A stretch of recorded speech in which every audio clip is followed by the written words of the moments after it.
أكيد إذا فما نجاح فما مشروع وفما ممهدات نتاع هذا النجاح وفما أسباب ومسببات دفعت المنتخب المغربي لتحقيق هذا النجاح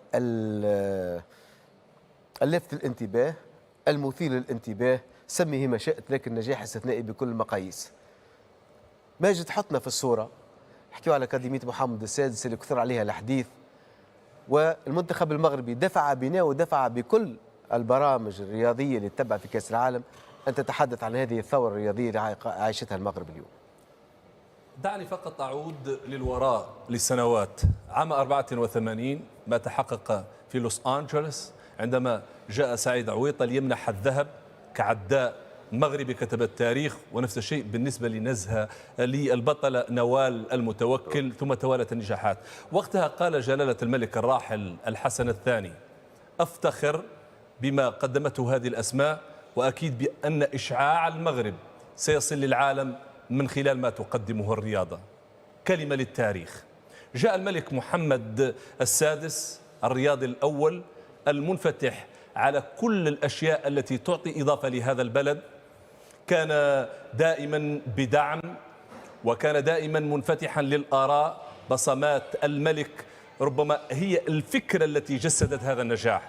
عندما افتتحت هذه الأكاديمية بهذه المعايير العالمية، لأنه الزيارة لعين المكان تعطيك ربما خيال واسع، وأنت ترى أحدث مفاهيم التكوين الكروي بربما مقاييس عالمية على مستوى الإبداع، الظروف، الأجواء، التهيئ النفسي، المكان من أجل ربما حتى الدعم. أنت هناك ربما تنسى العالم، أنت في معسكر يقدم لك كل الخدمات حتى تقدم الإضافة النوعية. حتى وسائل الإعلام العالمية تحدثت عن هذا الموضوع. كنا نتحدث سابقا عن أكاديميات في ألمانيا، في إنجلترا، في فرنسا. اليوم من حق حتى ربما أندية كبيرة في العالم أن ترى في هذه الأكاديمية متنفسا لكسب المزيد من الخبرة والانفتاح على ربما عوالم أخرى. اليوم أقول بأن أكاديمية محمد السادس لم تعد مغربية، هي أكاديمية عالمية تخرجت منها أسماء كبيرة: يوسف نصيري،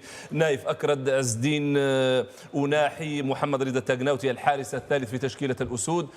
هذه الأسماء التي تتواجد تؤكد بأن القادم أحلى، وبأننا لن نستغرب إذا ما رأينا أكبر الأندية على مستوى الفئات السنية، والتي فعلا جاءت لهذه الأكاديمية أن تكون هذه الأكاديمية عنوان من عناوين التكوين على المستوى العالمي. واضح. إذا نذكر أن أكاديمية محمد السادس كرة قدم، تاريخ الافتتاح سنة 2009، تكلفة المشروع 140 مليار درهم مغربي، المساحة 2.5 كيلومتر مربع. أكاديمية تحتوي على ملاعب ذات عشب طبيعي والصناعة مع ميادين رملية لكرة قدم شاطئية، ملاعب مغطاة لكرة قدم داخل القاعات، قاعات لتقوية العضلات مجهزة بأحدث التجهيزات، ومركز طبي متكامل، وعديد طبعا المرافق الأساسية الأخرى. في ظل الغوص في كل هذه الأمور، لما نتكلموا على القاعدة والعمل القاعدي، اليوم نرى الحصاد. جميل أن تنفتح على المدرسة الفرنسية، ولكن أن تقدم الإضافة والتوقيع المغربي. الإدارة هذه انفتحت على مجموعة من الأطر. تصور أنه مجموعة من اللاعبين، حتى لا أنسى أسماء لاعبة المنتخب المغربي اليوم، تهتم بالفئات السنية. نقطة.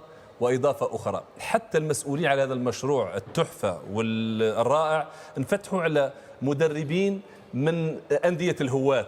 لماذا؟ لأنه ليكن هناك تناغم ما بين هذه الأسماء الشابة الصغيرة التي تأتي من كل الأماكن ومن مختلف الأندية. لما نتكلموا على يوسف نصيري ونايف أكرد وعز الدين أوناحي ومحمد رضا التاغناوتي اللي تألق معه، طبعا كل هذه الأسماء لما نتكلموا عليها اليوم نشوفوا الانضباط. لما تلعب في بطولة العالم هذه الأسماء تدرك كيفية التعامل مع وسائل الإعلام، مع الصحافة. أشار كابتن قيس اليعقوبي النقطة مهمة: التعليم والتكوين الأكاديمي علاوة على الاستمتاع بكرة القدم. هذه خلطة عجيبة. لما نرجع للماضي ونتكلموا على المنتخب الاستثناء اللي هو المنتخب البرازيلي، 5 كؤوس على مستوى العالم، أين هو أدريانو؟ أين هو رونالدينيو، ريفالدو، روبرتو كارلوس؟ ولكن لما نلقاو اللاعب المثقف اللي هو كاكا، هذا استثناء. الأسماء هذه لما تشارك في المونديال وتقدم الحضور، ولكن لماذا لا تواصل الرحلة أنت كسفير؟ نعيش على أنقاض الماضي. ادريانو، لماذا تحدث هذه الامور؟ العشوائيه، عدم الثقافه، اللعب الهوائي. اليوم في المفاهيم الحديثه لكره القدم يجب ان تمزج ما بين الحضور والموهبه والتكوين العلمي والاكاديمي باش تصنع اسم اللي هو لاعب، واللاعب يتحول لسفير ويكون صوره رائعه تصدر سمعه بلد.